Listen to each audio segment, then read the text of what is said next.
Bonjour, bienvenue à tous au numéro 38 de l'Hebdo des Arrages par Cage. Je vous réserve une petite surprise en fin de vidéo, donc vraiment il faut rester jusqu'au bout cette fois-ci. On démarre tout de suite. On démarre tout de suite par un jeu de pêche à la ligne, où vous jouez le rôle d'un ours qui va pêcher des poissons. C'est extrêmement simple, vous jouez dans la boîte. Dans la boîte, vous allez chercher vos poissons avec votre canne à pêche magnétique. C'est évidemment extrêmement marrant. On retrouve les sensations de la pêche canard chez vous. C'est le prince des ours. Et on continue avec la cabane à potions, un jeu qui se joue à partir de 6 ans. Un jeu de mémoire, mais dynamique et en temps réel. La sorcière Nécrochue va abandonner son atelier. Elle va laisser son atelier de potions à un des joueurs. Et pour savoir à qui elle va le confier, elle va faire des potions évidemment. Mais tous les ingrédients des potions sont mélangés dans différentes pièces du laboratoire. Et évidemment, ça ira beaucoup plus vite si d'une potion à l'autre, vous vous souvenez où sont les ingrédients. Donc voilà, il y a de la fouille. C'est extrêmement rapide parce qu'il va falloir chercher au bon endroit. On est pressé, on essaie de se souvenir en même temps, mais on n'a pas le temps trop. C'est un jeu extrêmement rapide à partir de 6 ans. C'est la cabane à potions. Et on continue avec une nouvelle licence de jeu de société, Flashback. Il y a plein d'autres boîtes qui sont dans les cartons. Cette première boîte, elle se passe dans l'univers de Zombie Kids, un autre jeu de société bien connu, dans lequel les zombies vont essayer d'envahir l'école. C'est un nouveau jeu d'enquête. Vous allez devoir enquêter en regardant différentes images par les yeux des différents personnages de l'histoire. Donc vous allez avoir une image avec éventuellement des numéros dessus qui vont vous permettre de rebondir vers une autre image. 3 enquêtes différentes. Quand vous avez fini les 3 enquêtes, vous avez encore la possibilité de rejouer puisqu'il y a des enveloppes scellées.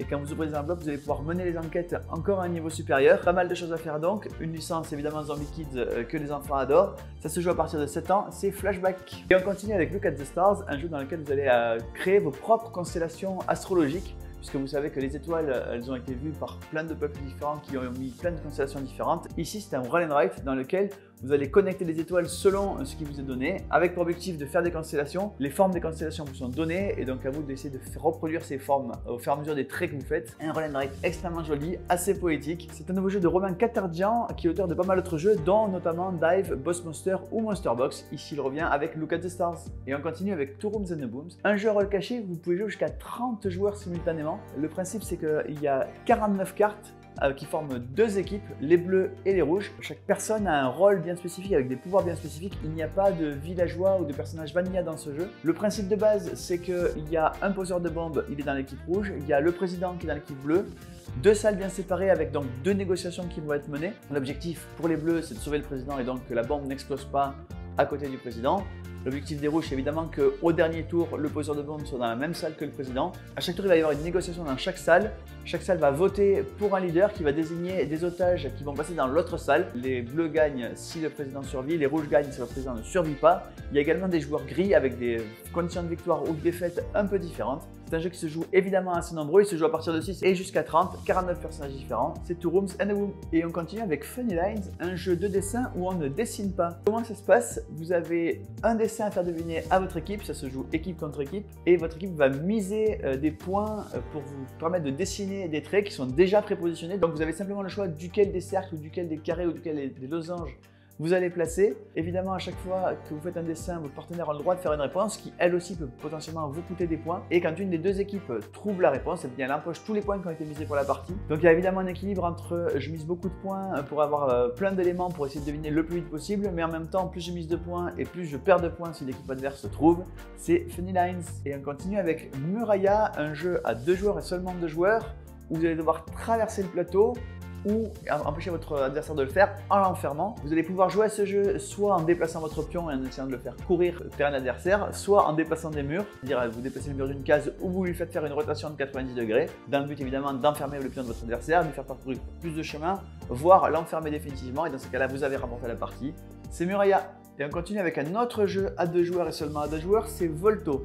Volto, ça se passe à Venise, vous allez essayer de discréditer la famille adverse pour devenir le nouveau doge. Un jeu qui par bien des aspects ressemble à Stratego, c'est-à-dire que vous allez positionner vos pions qui vont avoir des déplacements, mais pour votre adversaire c'est face cachée. Les pions sont d'ailleurs hyper agréables, le matériel est extrêmement bien conçu. C'est un jeu de Yusuke Emi, c'est Volto.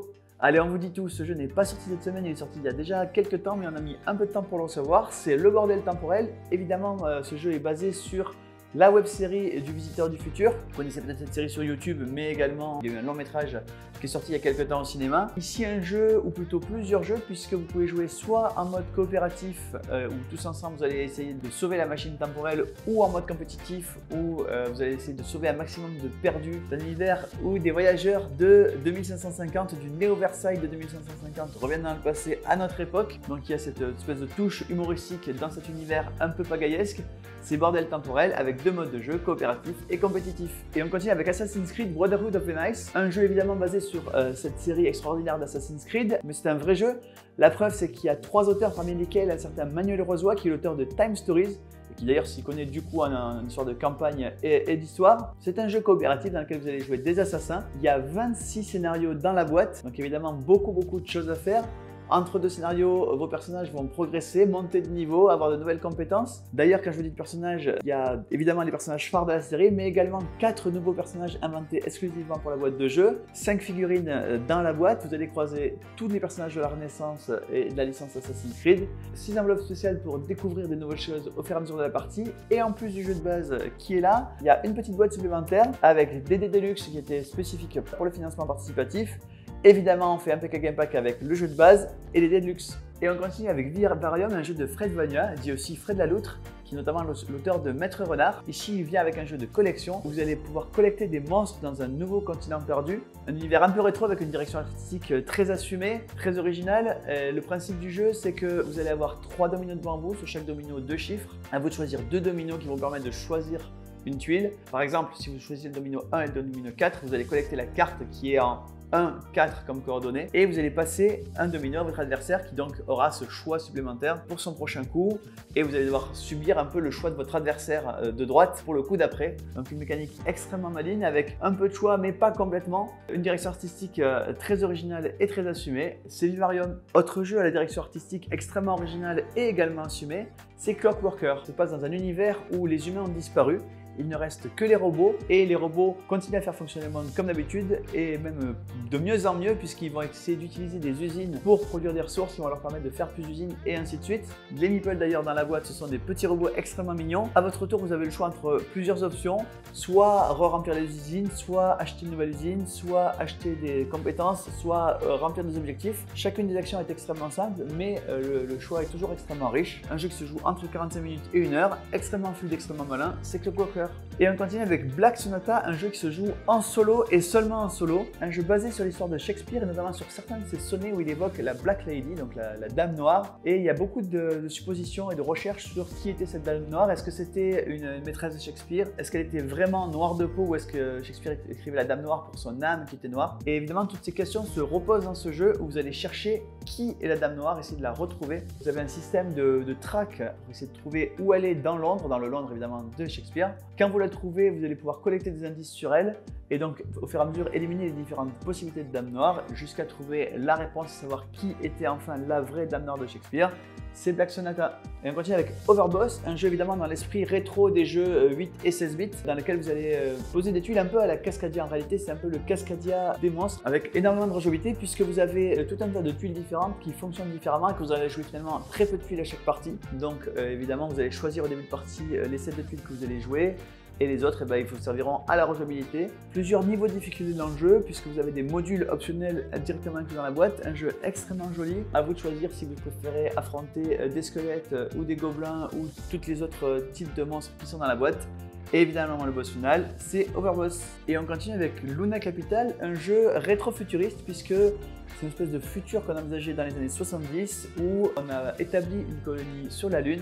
Vous avez plusieurs corporations qui sont en concurrence pour établir cette colonie. Vous êtes une de ces corporations et à vous de choisir les bâtiments que vous allez mettre sur la Lune. Mais une conquête lunaire des années 70. Le principe de jeu, c'est vraiment un jeu de draft ouvert. Vous allez sélectionner des tuiles et constituer votre tableau avec pour objectif d'avoir le tableau le plus efficace qui fait le plus de points. Un jeu donc vous allez établir la meilleure concession, c'est Luna Capital. Et on continue avec Tiletum, un jeu de Simone Luciani et Daniele Taschini, qui sont les auteurs de plein de jeux, notamment ensemble ils ont fait Tzolk'in, mais on leur doit également Barrage, on leur doit également Marco Polo, on leur doit également Lorenzo le Magnifique, bref, plein d'excellents jeux, vraiment c'est le top des auteurs italiens. Dans Anti-Legend, vous êtes au moment de la Renaissance et vous allez courir les foires et les cathédrales. L'idée étant évidemment de vendre lors des foires et de construire des cathédrales pour marquer des points. À chaque tour, on va jeter des dés qui vont vous permettre de faire les différentes actions. C'est pas parce qu'il y a des dés qu'il y a trop de hasard. Au contraire, hein, puisque quand vous placez un dé sur une action, vous avez le nombre qui est sur le dé, c'est le nombre de ressources que vous collectez. Donc évidemment, plus vous en avez et mieux c'est. Mais le complémentaire à 7, c'est-à-dire si vous faites un 4, vous avez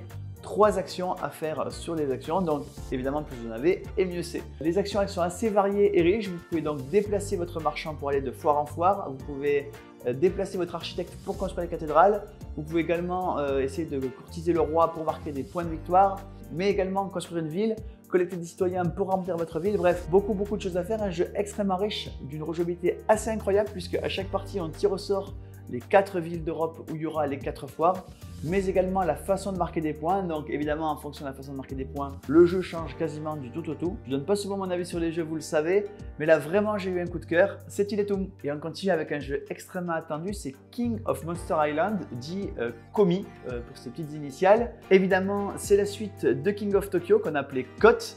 Et qu'est-ce qui est nouveau dans cette boîte-là? C'est que c'est un jeu coopératif. Donc KOMI, c'est Code Coop. Le principe du jeu, c'est qu'il y a un lava lord qui est sorti d'un volcan et que vous allez tous devoir le combattre ensemble. Dans le jeu, il y a un énorme volcan en 3D qui sert de tour à dés.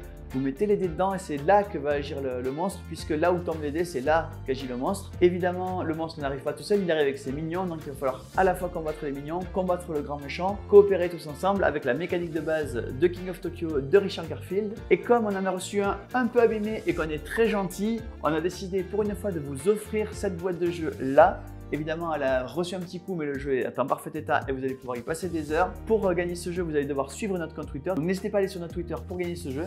Ce jeu qui est la version coopérative de King of Tokyo, c'est King of Monster Island. Et on continue avec une nouvelle BD dont vous êtes le héros. Vous connaissiez Châtons et Dragons et aussi maintenant les Petits Chevaliers. Dans les Petits Chevaliers, vous jouez le rôle d'enfants qui vont passer leur diplôme de chevalier. C'est une BD, évidemment, vous allez sauter de case en case, en avant et en arrière avec un système de scoring de points, c'est les Petits Chevaliers, la suite de Châtons et Dragons. Puisqu'on est dans les jeux pour enfants, restons-y. Voici Tréfuté Kids. Tréfuté, c'est un jeu absolument original dans lequel vous allez sélectionner un dé pour vous et laisser les autres dés aux autres. Ici, une version pour enfants, beaucoup plus simple évidemment, mais extrêmement jouable et intéressante. Le principe est toujours le même, donc il y a un dé pour le joueur qui les a lancés et notre dé pour les autres, avec des dés avec des symboles plutôt qu'avec des chiffres pour que les enfants qui ne savent pas lire puissent y jouer. Des symboles que vous allez cocher dans 3 zones différentes et évidemment, comme dans Tréfuté, vous allez avoir un système de combo où si vous cochez un ballon entouré de vert, vous allez avoir le droit de cocher un bonus dans la zone verte.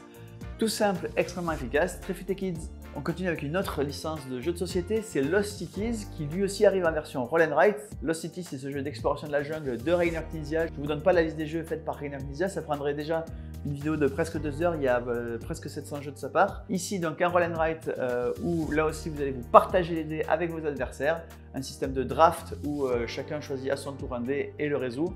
Et puis ça passe au jour suivant. Une licence évidemment extrêmement connue, Lost Cities, c'est le Roll and Write de Lost Cities. Et on continue avec un nouveau Taco Shabook Cheese Pizza, c'est le Taco Shabook Cheese Pizza du Qatar 2022. La Coupe du Monde arrive bientôt, voici un jeu officiel de la FIFA. Le jeu est exactement le jeu habituel, simplement les illustrations de la boîte ont été changées, les illustrations des cartes ont également été changées. Vous pouvez évidemment y jouer en mélangeant ce taco avec le taco de base. La boîte, vous voyez, est en anglais pour son titre, mais elle est bilingue, c'est-à-dire qu'elle est à la fois en français et en anglais à l'intérieur.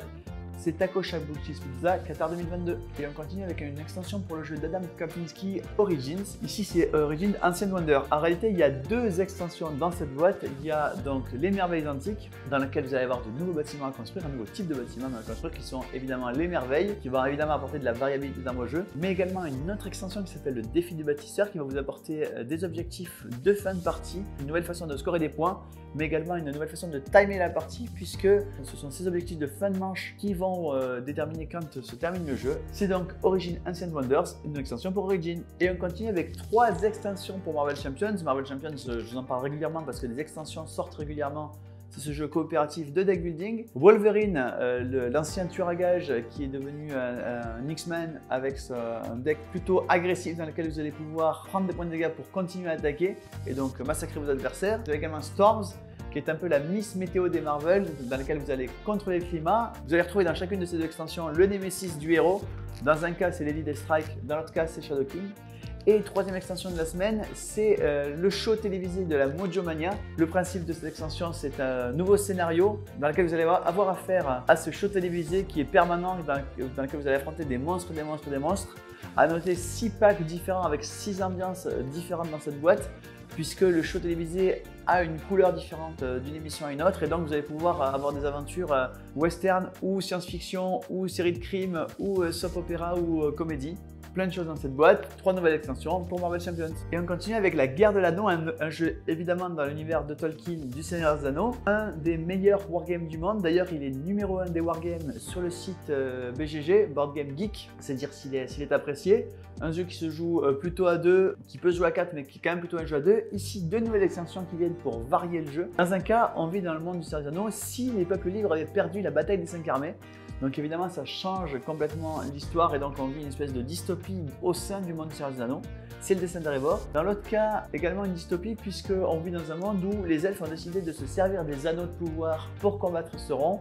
Donc voilà, de nouveaux pouvoirs pour le joueur qui joue les peuples libres. Et le Balrog est sorti de la Moria, donc un nouvel allié pour les forces de Sauron. Dans ce cas-là, 2 nouvelles figurines, 2 nouveaux personnages jouables, parmi lesquels il y a Galadriel, il y a Elrond, mais il y a également Morgoth, il y a également le Balrog. Il y a également Sméagol, et puis les personnages existants dans la boîte de base sont un peu modifiés. Il y a un nouveau Gandalf, il y a un nouveau Conseil de l'Anneau, bref, beaucoup de choses dans ces 2 boîtes. Et évidemment, on va créer le PK Game Pack avec la Guerre de l'Anneau et ses 2 extensions à tarif promotionnel. Et bien voilà, le numéro 38 de la saison 2 de l'Hebdo The Rush Package est terminé. Je vous avais promis une surprise, en réalité je vous ai fait cette surprise au milieu de la vidéo puisqu'il y a un jeu à gagner en regardant cette vidéo. N'hésitez pas à la regarder en entier du coup. Si vous faites partie des gens qui sautaient les vidéos juste pour arriver jusqu'au bon moment, eh bien vous avez tort, il faut bien profiter de toute la vidéo en entier. Moi je vous dis rendez-vous la semaine prochaine. N'hésitez pas à suivre tous nos réseaux sociaux d'ici là, que ce soit Facebook, Twitter, Instagram et évidemment notre site web. Et moi je vous dis rendez-vous la semaine prochaine.